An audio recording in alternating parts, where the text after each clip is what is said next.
Welcome to SATV News. This is Nuri Alamin with the headlines. Bangladesh sets ambitious export target of $67 billion for the current fiscal year, Commerce Ministers announced today. For the breeze to strengthen Bangladesh-Indian trade ties, PM invites Mamata to see newly constructed bridge. Six-time Prime Minister Ranil Wickremesinghe elected president in crisis-hit Sri Lanka. Lawmakers choose him.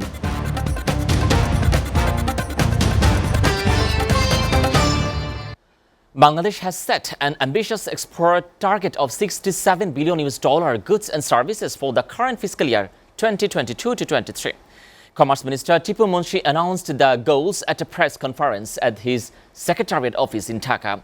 This target shows an over 10% growth state despite the volatility of the global economy owing to the Russia-Ukraine war. The export target for the merchandise has been fixed at the $58 billion services sector for the $9 billion.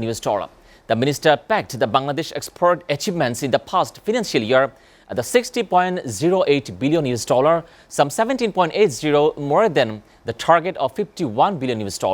The government will provide policy support to the private sector to achieve the export target, the minister outlined.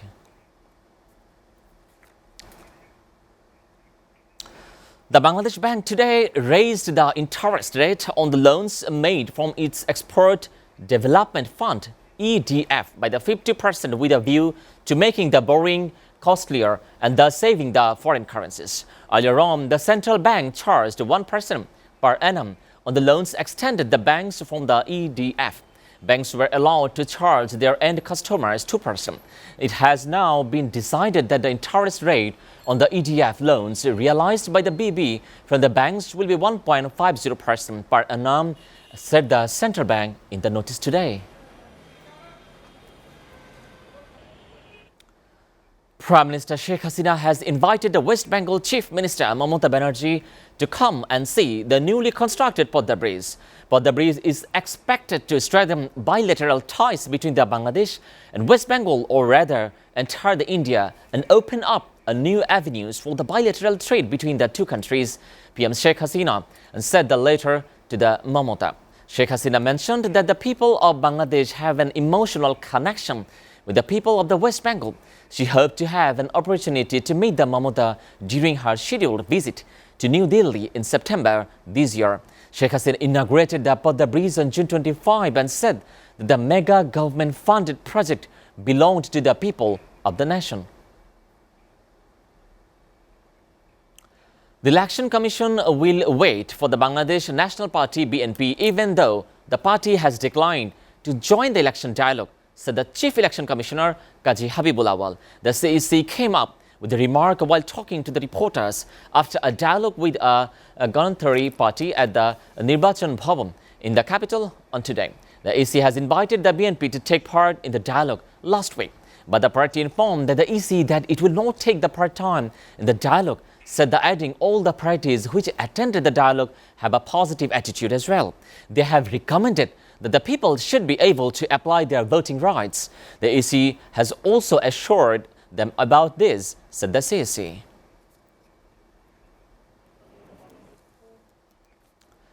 Rep arrested 5 members gang, including its ringleader, on charge on buying and selling kidneys using the social media. They were arrested from Dhaka's Bhatara, Bonasri and Mirpur areas. Lieutenant Colonel Abdullah Al-Momen, commanding officer of the Rep 1, said the arrestees are Shahidul Islam Michu, 49, ringleader of the gang Mizanur Rahman, 44, Al-Mamun Mehdi, 27, Simon, 28 and Russell Hussain, 24. Briefing the reporters at the Rep Media Center, the CO said the gang has 15 to 20 members who carried out the kidney trade of the 3 groups. One group is to communicate with the patients needing kidney transplant via pages on the social media, and another sought of people from the disadvantages the background as donors, luring them with money.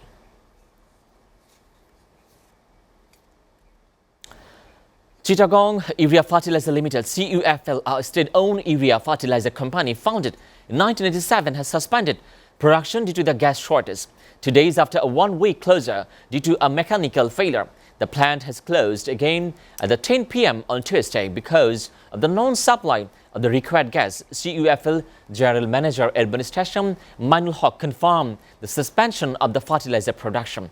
Once the gas crisis has passed, production will resume as well, and the factory can generate 1,000 tons of the ammonia and 1,200 tons of the urea per day if there is uninterrupted gas supply. Train movement between Dhaka and other parts of the country remains suspended for the 3.5 hours on Wednesday as some admission seekers put up the barricade on the rail track at the airport rail station demanding tickets to go to the Rajshahi for the admission test. Bangladesh Railway authorities said a group of admission seekers took position on the rail tracks at the airport station around 9:30 a.m. as they failed to get tickets to go to the Rajshahi to appear for the university admission test.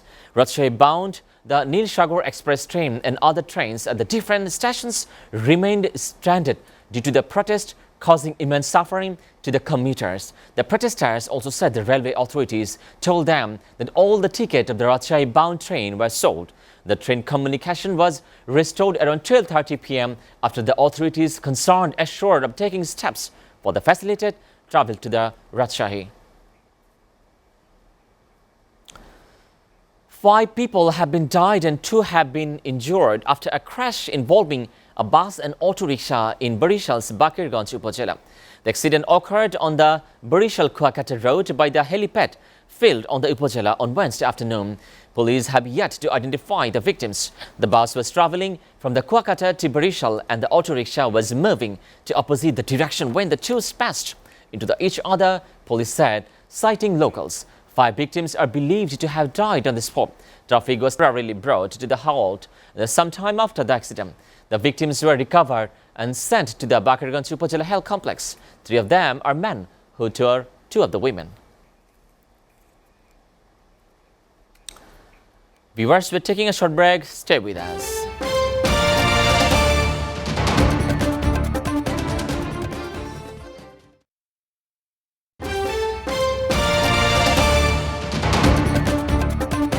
Welcome back and you are watching SATV News. Now news from abroad. Sri Lankan lawmakers chose the 6th-time Prime Minister Ranil Wickremesinghe as President Wednesday to succeed the ousted leader who fled the country in a vote that risked the raging political turmoil in the troubled South Asian island nation. The former president Gotabaya Rajapaksa appointed the Wickremesinghe as Prime Minister in May, hoping to bring stability to a country engulfed in its worst economic crisis in the memory. Wickremesinghe became acting president after Rajapaksa fled the country last week and resigned by email. Wickremesinghe, 73, is a seasoned politician with wide experience in diplomatic and international affairs. He has been leading the crucial talks on economic bailout package with the International Monetary Fund and was backed by the members of the framework, the ruling coalitions, but he is unpopular among the voters who view him as a handover from the Rajapaksa government. The vote of 134 lawmakers with the Wickremesinghe ahead of the former government minister Dulas Alphamamura, who received the 82 votes. The Marxist candidate had 3. Russian President Vladimir Putin on Wednesday said that the West must remove the restrictions on the export of the Russian grain.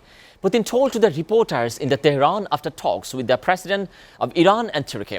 Russian military intervention in Ukraine has hampered the shipments from one of the world's biggest exporter and wheat and the other grains, sparking the fears of the global food shortage. Putin said that the Americans have essentially lifted the restrictions on the supply of the Russian fertilizer to the world market. He also said that if they sincerely want to improve the situation on the international food market, Putin hopes the same will happen with the supply of the Russian grain for the export. On his second international trip since the start of the war in Ukraine, Sheikh Mohammed Sabah Al-Salem Al-Sabah has been appointed a new Prime Minister in Kuwait 3 months after the ex-Kuwaiti government resigned.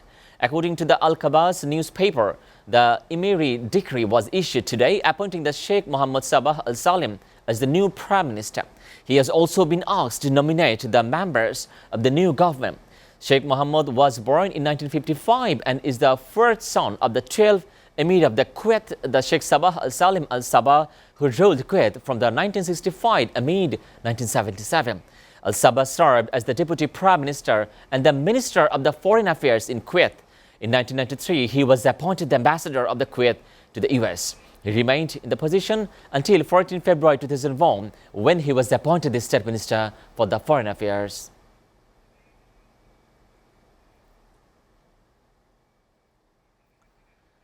The New Zealand government said on Wednesday that it has created a new investor migrant visa to attract the experienced high-value investor to invest in the diplomatic business. The new Active Investor Plus visa will replace the old investment visa categorizes and would require the migrant to make the investment in the New Zealand business, economic and regional development minister, the Stuart Nash said in a statement. He said the older visas had been resulted in the migrant investing the shares and bonds rather than directly into the New Zealand companies.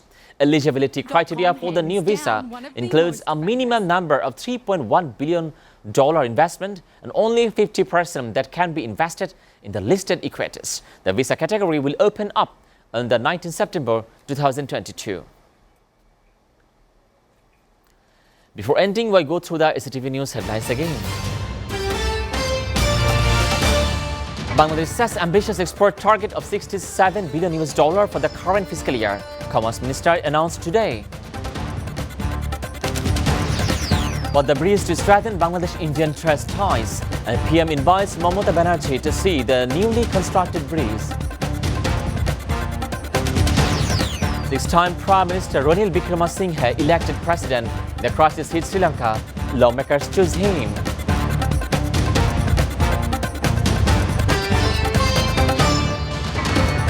You are up to date with our top stories so far here on SATV, and to know the latest news, visit www.satv.tv. Stay with SATV.